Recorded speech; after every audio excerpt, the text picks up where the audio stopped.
The inspiration for this gift is the treadle.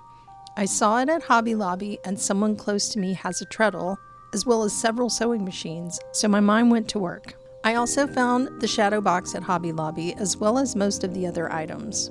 I stained it with 3 coats of my favorite walnut wood stain. I almost went with cherry to better match the wallpaper, but I wanted the eye to be drawn more towards the inside of the box and its contents. And I think the dark stain accomplishes this. Most of these items are bought. I chose the wallpaper and accessories to mimic what her grandparents' home might have been like, mixed with personal details that reflect her. I crocheted the throw and printed the rug. Both tutorials for these items are at youtube.com/Lydia Hawk Designs.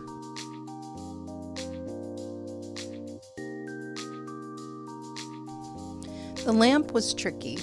At first I wanted to wire something through the back of the box.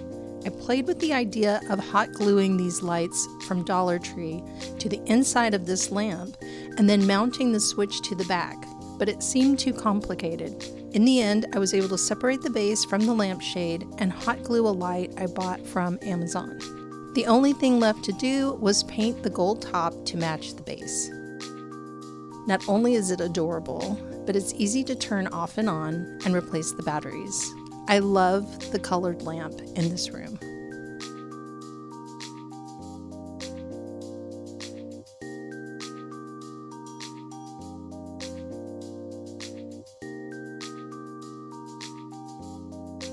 Last but not least is how this room goes together that fits the space and looks right.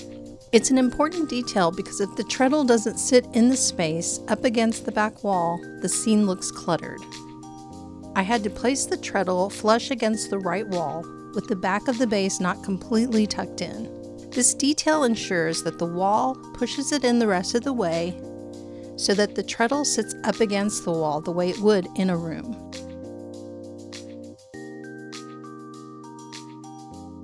I love the result and can't wait to make another shadow box diorama.